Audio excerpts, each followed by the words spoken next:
안녕하세요, 여러분. 백영기 목사입니다. 오늘 로마서 살펴보겠습니다. 로마서 4장 14절에서부터 16절까지를 살펴보겠습니다.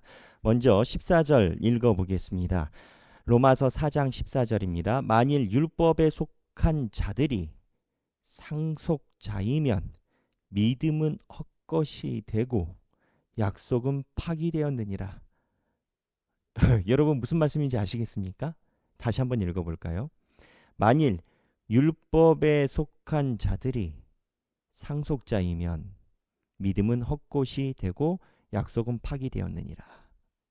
13절에 아브라함이나 그 후손에게 세상의 상속자가 되리라고 하신 언약은 율법으로 말미암은 것이 아니요 오직 믿음으로 말미암은 것이라, 이 말씀이 있습니다.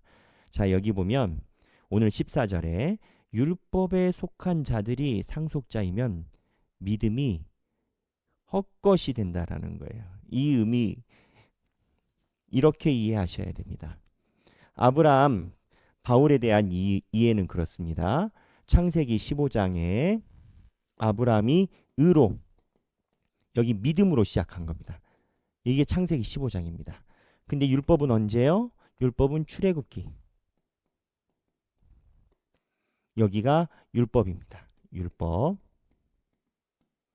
그럼 창세기 15장은요? 창세기 15장은 여기가 믿음입니다. 근데 하나님께 의롭게 받는다라는 하나님의 도달 목표가 있습니다. 하나님의 의. 상속자는 누구냐? 하나님의 의에 이른 사람이 상속자인 겁니다. 큰 개념은. 근데 이 하나님의 의에 믿음이 갈 수 있냐 율법이 갈 수 있냐, 이 논쟁인데요. 만약에 율법을 따르는 사람들, 사실은 이 율법은 이 믿음을 가리킨다라는 거죠. 바울 입장은 율법이 잘못됐다라기보다는 율법이 뒤에 있었고, 그러니까 이 율법이 결국 이 믿음의 흔적인 예수를 가리킨다, 이 구조를 바울은 가지고 있는 건 거예요. 율법을 제대로 했으면 창세기에 430년, 여기 편차 430년으로 보는데 갈라디아 3장에 보면 430년의 편차에 있는 믿음을 율법이 가르쳤을지 않겠냐, 이건 거예요. 근데 문제는 뭐냐면 이 율법을 그렇게 쓰지 않고 마치 자기의 명예와 또는 거칠의 특권의식, 공로의식, 이런 걸로 유대인들이 사용했을 때 이 율법에 속한 사람들이 하나님의 의, 여기에 만약에 이른다면 그러면 보면 믿음은 헛것이 되고 약속이 파기되었다라는 거예요. 믿음은 헛것이 되고 약속은 파기되었다는 거예요. 먼저 두 가지입니다. 첫 번째, 믿음이 헛것. 두 번째, 약속이 파기. 만약에 율법이 430년 후에 하나님 의에 이르른다면 너희들이 이야기하는 대로 특권의식과 잘못된 율법 자체로는 이쪽에 어차피 이르지 못하게 되어 있다라는 거예요. 그 다음에 나오지만 율법의 목적은 너희가 죄되다라는 속성을 밝히는 그 정도 수준밖에 안 되지 여기 가지 못한다라는 거예요. 근데 만약에 너희 말대로 이 율법이 하나님의 의에 닿아버리면 뭐가 헛것이 되냐? 430년 전에 아브라함에게 줬었던 믿음이 아무 효과가 없는 거예요. 그럼 바울이 이 논증을 갖고 있는 건 거예요. 너희들이 주장하는 대로 너희들이 가지고 있는 율법이 성공했다면 아브라함이 실패한 거 아니냐. 430년 전에. 이게 논리적으로 말이 되냐라는 거예요. 그 헛것이라는 얘기는 아브라함이 실패냐 이건 거예요. 너희들이 조상으로 여기는 아브라함이 믿음으로 의롭게 됐는데 실패됐다고? 헛것이라고? 그러면 믿음이 헛것이 된다고? 이게 성공하면? 아니 430년의 편차가 있다니까. 그러면 430년 동안 뭐 한 거야? 이 얘기인 건 거예요. 두 번째, 만약에 그럼 율법이 이르렀다라고 만약에 너희들이 주장한 대로 그래, 율법이 하나님의 의에 도달했다, 통로냈다, 나는 동의하지 않지만 그래, 통로냈다, 하나님의 의에 도달했다. 바울은 이 얘기를 하는 거예요. 이 믿음으로 된 게, 이 믿음만이 하나님의 통로를 낸다라는 거예요. 통로. 근데 율법은 통로를 못 낸다라는. 근데 너희 말대로 율법이 통로를 냈다. 그럼 이것도 약속을 파기하는데 두 가지 이유에서 파기인 건 거예요. 하나는 믿음. 이게 율법에 이루어졌으니까 믿음이 휴지 조각 되는 거예요. 아니죠. 아브라함이 받은 믿음인데. 두 번째, 율법이요. 만약에 이 안에서 도달할 수 있다면 이거는 어불성설이라는 게 율법으로 상속자가 되게 만드는 건 불가능입니다. 불가능. 그러면 하나님이 이 의를 주시겠다라고 하시는 약속이 계약이라는 건 쌍방이 구조가 똑같아야 돼요. 부동산을 판 사람과 산 사람이 약속된 금액으로 해야 되는 거 아니에요.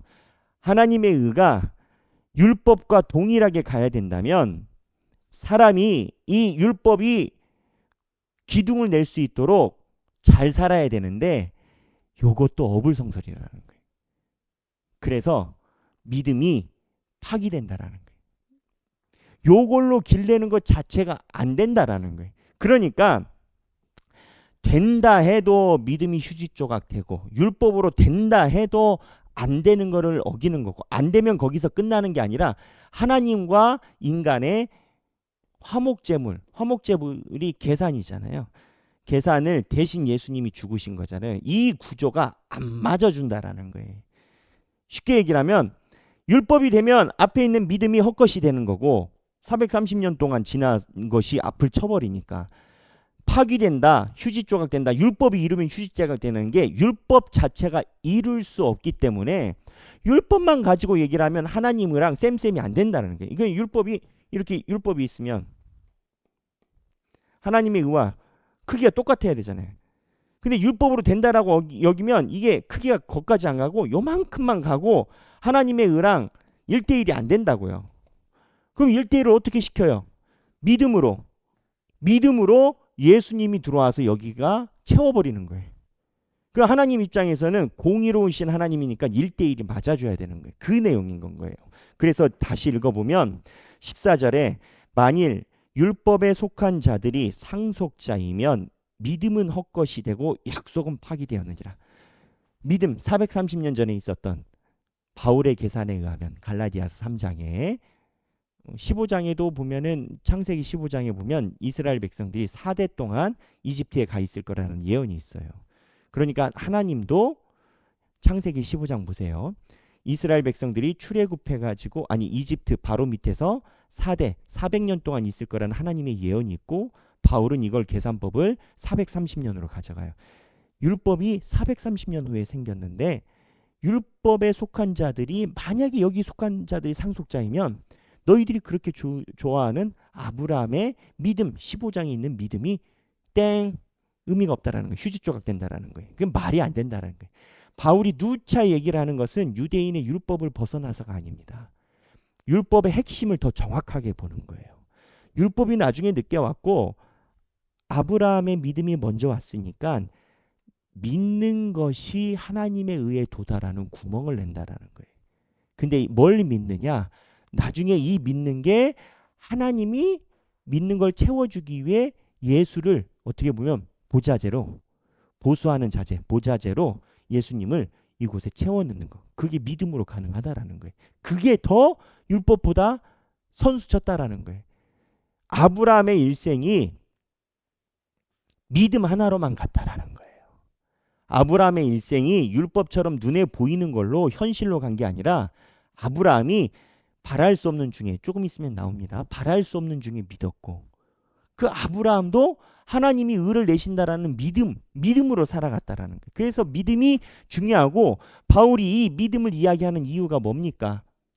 이 믿음이 중요하기 때문에 피부색으로 하나님의 자녀를 나누는 게 아니라 이 하나님의 믿음의 의에 이렇게 연결된 사람이 하나님의 자녀고 그거는 피부 색깔과 상관없이 예수님이 일어나 버리셨다. 이 얘기를 하는 건 거예요. 그래서 14절에서는 이러한 내용을 가지고 있습니다. 그런데 15절에 율법은 진노를 이루게 하나니 율법이 없는 곳에는 범법도 없느니라. 이것도 어려운 내용이에요. 율법은 진노를 이루게 하나니 율법이 없는 곳에는 범법도 없느니라. 무슨 내용일까요? 이런 겁니다. 아이들이요. 선생님들이 안 돼라고 이야기하지 않으면 자기네들이 잘못했다라는 걸 몰라요. 죄인들이 왜 죄인이 되는지 아세요? 법이 있으니까 그런 거예요. 감옥에 왜 가는지 아세요? 헌법이 있으니까 그런 거예요. 만약에 법이 없으면 죄도요, 죄가 아닌 것처럼 여길 가능성이 있습니다. 율법의 기능은 뭐냐? 우리의 민낯을 드러내게 하는 겁니다. 왜? 우리의 민낯이 더 드러나야 하나님의 은혜가 더 필요하다라는 역설이 그려지기 때문입니다. 그래서 율법은 진노를 이루게 하나니, 율법이 와서 우리의 민낯을 드러나게 하면 우리가 죽을 수밖에 없다라는 것이 계속 드러나요. 예수를 믿으면 내가 죄인이라는 소리가 안 나올 수가 없어요. 이러한 구조를 보면, 예수를 안 믿으면요, 예수를 안 믿으면 모르겠다. 그 바울이 또 얘기를 하죠. 알만한 것을 너희에게 주셨으니 양심 심판이 있죠. 근데 율법은 진노를 이루게 하나니 율법이 없는 곳엔 범법도 없느니라. 하나님의 말씀이 우리에게 더 은혜를 주게 하시려고 그 율법을 더욱더 우리의 죄를 밝혀주시는 거예요. 근데 여기에 진노라고 표현되어 있습니다. 저희가 구원론에서 이야기를 나눈 내용인데, 진노라는 게 뭐냐? 율법을 더 알기 때문에 하나님의 은혜를 더욱 깊이 알 수가 있어요. 그런데 이 율법을 알면서 거부하면 하나님의 화가 미칩니다. 알면서 거부하면 모르고 거부하는 것보다 더 화가 미칩니다. 그래서 율법은 양날의 검입니다. 예수 그리스도를 의지하게 만들든지 아니면 더 큰 화가 미치게 하든지. 16절에 그러므로 상속자가 되는 것은 그것이 은혜에 속하기 위하여 믿음으로 되나니. 이제 바울이 결론 내립니다. 이 율법이 가지고 있는 기능이 뭐냐? 지금 아까 거기 14절부터 있었던 그 기능을 얘기를 한 거예요. 지금 아까 처음에 얘기를 했죠. 헛것이다 하면서 상속자 14절에 믿음이 중요하다 얘기를 하면, 그럼 이제 율법 얘기를 해야 되잖아요. 그럼 율법이 뭐라느냐? 율법은 우리의 죄를 밝혀주는 기능을 한다라는 거예요. 죄를 밝혀줘서 이 불가능을 인식할 수 있게 만들어주고, 예수로 믿어서 이렇게 돼야 되는구나, 율법이 이야기해 주는 게 이쪽 방향이라는 거예요. 율법은 더욱더 죄를 진노케 만들고 더욱더 죄가 죄임을 규정해 준다라는 거예요. 그럼 규정하면 어떻게 돼요? 믿음으로만 되는구나, 이쪽으로 가야 된다라는 거예요. 그래서 결국 바울이 이야기하고 싶은 것은 16절에 그러므로 상속자가 되는 그것이, 무슨 상속자? 하나님이 만든 우주의 상속자. 우리가 상속받는다고 얘기를 했죠. 은혜에 속하기 위하여 믿음으로 되나니 이는 그 약속을 그 모든 후손에게 굳게 하려 하심이라. 율법에 속한 자에게뿐 아니라 아브라함의 믿음에 속한 자에게도 그러하니 아브라함은 우리 모든 사람의 조상이라. 율법에 속한 자, 율법에 속한 자는 유대인을 이야기를 합니다. 이 사람들도 믿으면, 율법을 가진 상태로 믿음으로 왔으니까 하나님의 상속자가 되고, 아브라함에게 속한 자, 아브라함의 믿음에 속한 자는 여기에서 시작된 거니까 할례가 의미가 없고, 이삭의 번제 21장에 있는 이삭의 번제 뒤에 나왔고, 아브라함의 믿음에 속한 건 이방인을 얘기를 하는 겁니다. 이방인까지 모두 다 상속자가 된 거라는 겁니다. 이러한 구조를 가지고 있습니다. 여러분, 오늘 3절을 나눴는데 3절이 다 의미가 있는 내용이에요. 제가 이거를 좀 속도를 내고 싶어서 14절, 15절, 16절을 한꺼번에 설명을 했습니다. 그런데 이 기둥을 이해를 하시면 됩니다. 율법, 믿음이 먼저 있었고, 율법은 더 죄를 알게 돼서 결국 믿음으로 향하게 됐고 만들고, 여기에서 이 믿음으로 뭉친 사람이 다 상속자다. 왜? 이 믿음만 하나님에 의해 빨대, 관계수로 파이프를 낼 수가 있으니까. 생각하기,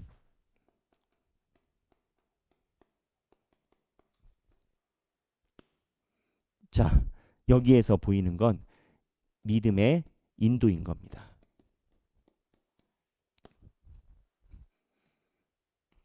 믿음이요, 개념을 조금 바꿔야 됩니다. 바울이 이야기하는 믿음은 생물 같은 느낌입니다. 생물. 믿음이 성령이거든요, 바울의 개념엔. 그러니까 믿음이 우리 안에서 살아 움직이는 거예요. 그래서 우리 안에 바울이 얘기한 것처럼 두 본성이 있어요. 사망의 법과 생명의 법이 오호라 나는 공고한 자로다. 로마서 8장. 그래서 바울이 이야기하는 것은 이 믿음을 믿는다라는 게 우리가 확신을 잡는다 그 개념이 아니라 이 믿음의 움직임대로 따라가는 겁니다. 우리가 믿음에 순종하고 믿음이 가는 길을 졸졸졸 따라가는 겁니다. 그래서 바울이 이제 어려운 구조를 얘기를 했는데 이게 하나님의 전체적인 그림이라는 거예요. 결론은 하나님께서 믿음으로 우리를 인도하실 때 우리는 순종하자. 따라가자. 이건 겁니다. 여러분도 믿음이 인도하시지 않으면 이렇게 보기 힘듭니다. 오늘 행복한 성경 읽기 되시길 바랍니다. 감사합니다.